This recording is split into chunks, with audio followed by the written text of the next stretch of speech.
সবাইকে আমাদের চ্যানেলের পক্ষ থেকে শুভেচ্ছা জানাচ্ছি। সবাই স্ক্রিনে লক্ষ্য করুন, দেখুন আমার এই ল্যাপটপটি ওয়াইফাইয়ের সাথে ডিসকানেক্ট হয়ে রয়েছে। অর্থাৎ আমি এই ল্যাপটপটি ওয়াইফাইয়ের সাথে সংযুক্ত ছিল প্রায় ঘন্টাখানেক, এরপর আপনি এটা ডিসকানেক্ট হয়ে যায়। অর্থাৎ এখন কানেক্ট করতে গেলে এটা আবার যদি আমি কম্পিউটার রিস্টার্ট দিই তাহলে আবার কানেক্ট হবে। অর্থাৎ উইন্ডোজ 10-এ ওয়াইফাই অটোমেটিক্যালি অফ হয়ে যাওয়ার সমস্যা কিভাবে সমাধান করবেন এই নিয়ে আজকের এই ভিডিওটিতে আলোচনা করব। আশা করি ভিডিওটি প্রথম শুনে দেখবেন, আর এরকম নতুন নতুন ভিডিও পেতে আমাদের চ্যানেলটিকে সাবস্ক্রাইব করে পাশে থাকা বেল বাটনে ক্লিক করে অল করে দেওয়ার অনুরোধ রইল।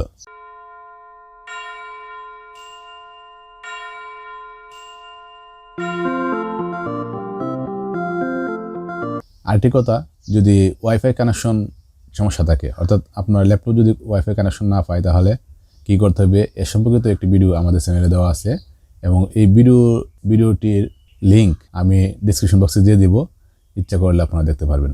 এবার আসি ওয়াইফাই সমস্যা, অর্থাৎ ওয়াইফাই অটোমেটিক্যালি বা আপনি বন্ধ হয়ে যাওয়া অফ হয়ে যাওয়ার সমস্যা থেকে কীভাবে সমাধান করা যায়। এজন্য প্রথমে এই যে দেখুন, এই যে আইকনটা দেখাচ্ছে, আপনি এখান থেকে এটা মাউসটা এটার উপরে নিয়ে রাইট বাটনে ক্লিক করবেন। ক্লিক করে open network and internet setting এখানে ক্লিক করবেন।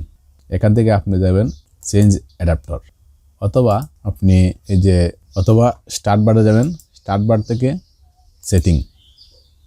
সেটিং থেকে নেটওয়ার্ক অ্যান্ড ইন্টারনেট এই অপশনে যাবেন। এখানে গিয়ে চেঞ্জ অ্যাডাপ্টার অপশনে যাবেন। তো এখানে গিয়ে এই যে দেখুন, প্রথমে দেখবেন যে এটা আপনার এনাবল করা আছে কিনা। যেহেতু এটা এনাবল করা আছে, আর যদি এনাবল করা না থাকে তাহলে এনাবল করে দিবেন। তো এরপর এটা সিলেক্ট করে রাইট বাটনে ক্লিক করবেন। রাইট বাটনে ক্লিক করার পর এই যে প্রপার্টিসে যাবেন। প্রপার্টিস থেকে যাবেন কনফিগারে ক্লিক করবেন। কনফিগারে ক্লিক করলে দেখুন এখানে অনেকগুলো অপশন আছে। এখান থেকে আপনি চলে যাবেন পাওয়ার ম্যানেজমেন্ট। এই যে পাওয়ার ম্যানেজমেন্ট দেখুন, এই যে এখানে লেখা আছে allow the computer to turn off this device to save power. এটা টিক চিহ্ন দেওয়া আছে, এটাকে আপনি টিক চিহ্নটা উঠিয়ে দিবেন। উঠিয়ে দিয়ে ওকে দিয়ে দিবেন।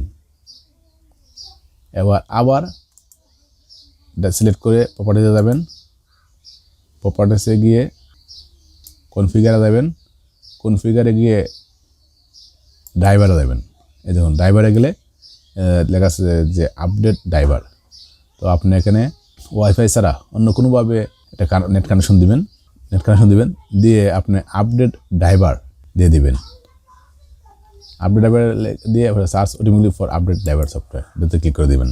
অথবা আপনি এই আপডেট ড্রাইভার না দিয়েও দেখতে পারেন, আপনার কাজ হয়ে যেতে পারে। দেখুন এরপরে আপনি ক্লোজ করে দিয়ে দেবেন। ক্লোজ। ধন্যবাদ সবাইকে।